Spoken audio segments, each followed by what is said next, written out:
ഇന്ന് നമ്മൾ പറയുന്ന യുണൈറ്റഡ് സ്റ്റേറ്റ്സ് ഓഫ് അമേരിക്ക എന്ന് പറയുന്ന ഈ സ്ഥലം അതെങ്ങനെ ഉണ്ടായിട്ടുള്ളതാണ്?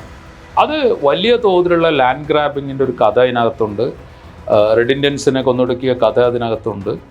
ഈ ഒരു പാറ്റേണിൽ നടക്കുന്ന വംശഹത്യകളുടെ ചരിത്രത്തിൽ അതിൻ്റെ രക്തത്തിൽ തറകെട്ടി ഉണ്ടാക്കിയിട്ടുള്ള ഒരു രാജ്യമാണത്. അതുകൊണ്ട് അമേരിക്ക എല്ലാ കാലത്തും വംശീയ ഹത്യ എന്ന് പറയുന്ന സംഗതിയുടെ കൂടെ നിന്നിട്ടുള്ള ഒരു രാജ്യമാണ്.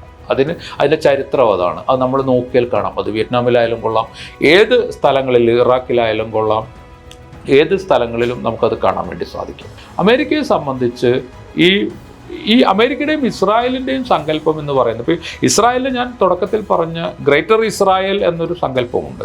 ഇപ്പോൾ അമേരിക്ക ഇത്രയും സ്ഥലങ്ങൾ വെട്ടിപ്പിടിച്ച് അവരൊരു രാജ്യം ഉണ്ടാക്കിയതിന് ശേഷം അവർ ചെയ്യുന്നത് ഗ്രേറ്റർ അമേരിക്ക എന്ന് പറയുന്ന ഒരു ആശയമാണ്.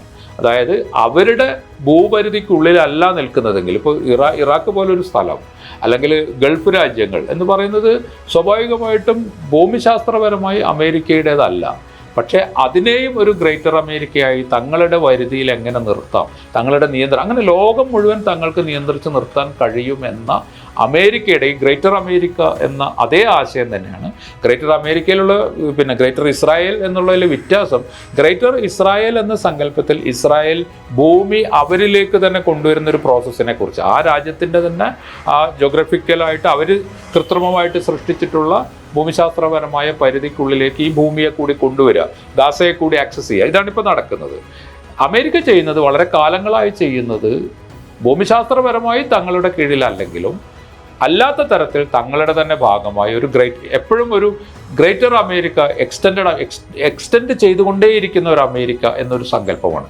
അതിൻ്റെ ഒരു രൂപം തന്നെയാണ്, അതിൻ്റെ ആ ഒരു ന്യൂക്ലിയസ് ആണ് ഇസ്രായേൽ പലസ്തീനിൽ ഉപയോഗിച്ചിട്ടുള്ളത്. അങ്ങനെയാണ് പലസ്തീൻ എന്ന് പറയുന്ന രാജ്യം തന്നെ നമുക്കിന്ന് കാണാൻ പറ്റാത്ത രീതിയിലേക്ക് അവർ കൊണ്ടുപോയിട്ടുള്ളത്.